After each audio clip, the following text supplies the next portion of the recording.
Sorry बेटा, वो पहले वाला वीडियो किसी रीज़न से बीच में कट हो गया, हम उसी की कंटिन्यूएशन में ही बात कर रहे हैं। तो ह्यूमन बॉडी की अगर हम 70 केजी वेट अगर है किसी का, तो उसमें हमें iron near about 4 gram, zinc 2 gram, copper 0.1 gram, iodine 0.03 gram, arsenic 0.01 gram, this amount will be required. यानी कि ये एक आपको कंपैरिजन बताया गया है कि जो बल्क वाले हैं वो नियर अबाउट कितनी क्वांटिटी में हो सकते हैं, जो ट्रेसिस हैं वो कितने में हो सकते हैं, जो अल्ट्रा ट्रेसिस, ये एक आपको उन सब में से एक एक को सेलेक्ट करके एक रैंडम सा एग्जांपल आपके सामने लिया गया है। तो कुछ एक एलिमेंट्स आपके टॉक्सिक भी होते हैं, फॉर एग्जांपल जैसे सिल्वर है, मरकरी, लेड एट्सेट्रा, और सेलेनियम भी कुछ इसी टाइप का एलिमेंट्स है, लेकिन ये ट्रेस एलिमेंट्स की कैटेगरी में आएगा क्योंकि it is required only in the small amount, and if taken in higher amount this may prove to be toxic, particularly in the higher animals. Most of the trace elements, if they are consumed in the larger amounts, they may prove to be fatal. Fatal means toxic.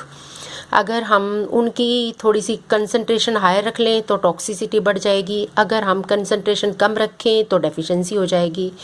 तो इस तरह से ये एक बड़ी problem वाला issue है कि कंसंट्रेशन को डिसाइड करना कि एग्जैक्टली हमें क्या कंसंट्रेशन उसकी चाहिए जो उसकी बेनिफिशियल अमाउंट को डिस्क्राइब करती हो। तो you can say so it is not very easy to define the limits of the beneficial and the toxic concentration. जैसे हम सेलेनियम को ही लें तो selenium is a problem element when taken in the higher concentration or it causes toxicity, and if it is taken in low concentration then again it will cause deficiency disease. For example, livestock जो animals हैं which grows on the selenium deficient pastures, they suffer from a disease which is known as white muscle disease. अब कुछ live stocks यानी कि कुछ एक जो grazing animals हैं, अगर वो ऐसे घास के मैदानों में उनको छोड़ दिया जाए जहाँ पर सेलेनियम डेफिशिएंट है, then they will suffer from a disease which is known as white muscle disease.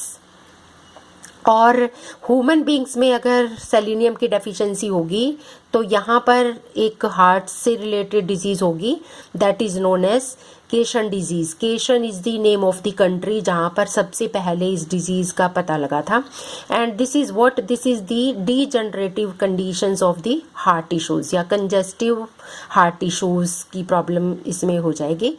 And animals if they are grazing in such a soil which is having the higher selenium, they suffer from the toxinosis, यानी कि toxicity होगी और उसमें central nervous system के disorders होंगे।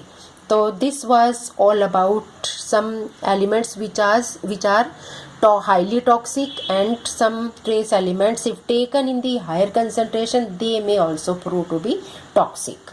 इसी तरह से हम रैंडमली इन एलिमेंट्स की हम बात कर लेते हैं। नेक्स्ट हम जैसे वेनेडियम की बात करें तो ये किस में यूज होगा, it is involve in the lipid metabolism and regulation of the cholesterol synthesis. And next is potassium. Sodium potassium का रोल आपने पिछली क्लास में यानी कि फर्स्ट ईयर में, फर्स्ट सेमेस्टर में इनऑर्गेनिक में आपने अच्छे से पढ़ा हुआ है। सोडियम एंड पोटेशियम का भी आपने, कैल्शियम और मैग्नीशियम का भी, क्योंकि role of the alkali metals and alkaline earth metals in the biological system, ये आपके फर्स्ट ईयर के फर्स्ट सेमेस्टर में ही था, जिसमें आपने सोडियम पोटेशियम पंप के बारे में भी पढ़ा था। तो हम इसको भी थोड़ा सा टच करेंगे। पोटेशियम क्या है, this cation is present in most of the cells, ज़्यादातर एनिमल्स की सेल में ही, हायर एनिमल्स में ये प्रेजेंट है, except in the lower animals like जैसे ब्लू ग्रीन एल्गी। तो इस कैटायन का मेनली आपका क्या फंक्शन है और ये कहाँ पर प्रेजेंट है, तो this cation is present in the intracellular fluid, यानी कि